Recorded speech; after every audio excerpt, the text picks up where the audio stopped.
Hey, Harry, are the RDA of vitamins and minerals based on any related data? No, it's just basically expert opinion, like the rest of the shit out there.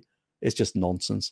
I'll give you an example. I did a video on the excretion rates of different minerals and stuff like that. I did primary the potassium and magnesium.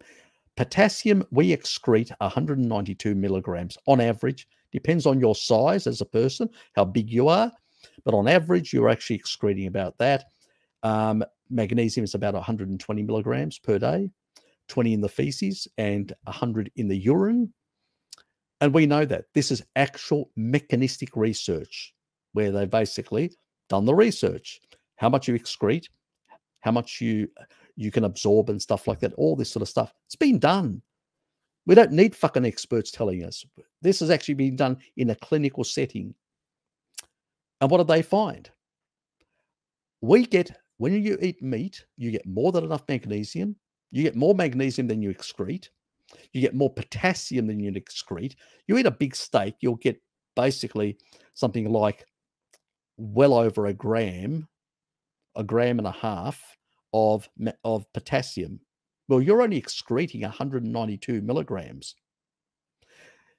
Let's say you sweat, you go out and exercise like bad and all that. You may, lose a bit more, but it'll still be less than a gram, less than half a gram.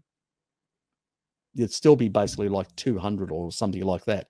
It's still going to be bloody low. You excrete less than you take in from an animal food. Now, why can't you retain?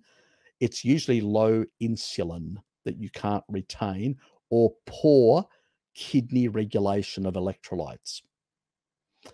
So when you go on a fast or a keto diet, you don't have enough of the elements to basically, first of all, your insulin is low, so you drop electrolytes. The second thing that you actually do is you don't have enough taurine because you're not eating enough meat. That's what the carnivore diet corrects. So insulin will hold into to some extent in electrolytes. Doesn't mean it will manage them properly.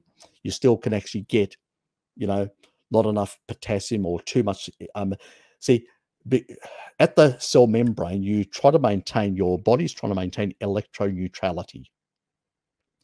That means that the right amount of positive and negative ions to basically, so there is a neutral electrical state in your body. Otherwise, you'd have sparks, and that wouldn't be very good. So this electroneutrality that it's maintained is by shifting ions back and forward. Now, if you've got taurine that is a regulator, an osmolyte that regulates, so you eat enough meat, you get enough taurine. At the kidney level, your body will say, we need more potassium or magnesium or whatever, and it will maintain those. It will keep them in through the little nephrons. That's where taurine will actually work. If it saturates those nephrons, it will regulate properly the recycling of these ions. And then it will make sure that the right amount of concentration of ions of magnesium and potassium are inside the cell. This is why most people, when they go and actually eat more meat or take some taurine, their cramps go away and they go, well, what happened? Your electrolytes are being properly managed. That's what happened. And you're more ancestral, like our ancestors eating shitloads of meat. They regulate, and it's also fresh meat, so it's not hung for months like our food supply, which depletes a lot of the taurine in it. And that's why we have to supplement to some extent, unless we're eating more seafood, which tends to have more, which is less loss because they freeze it when they catch it wild. Most of our other meats, ruminant meats, are hung up for months. It's because of the modern food supply of storage and stuff like not enough people working in the industry, high automation. I've said it before earlier. These are the reasons why we've changed the way we do our food preparation practices are different. So really, it's basically sorting out those things, and that's what actually does. So the RDAs and all that is just basically nonsense.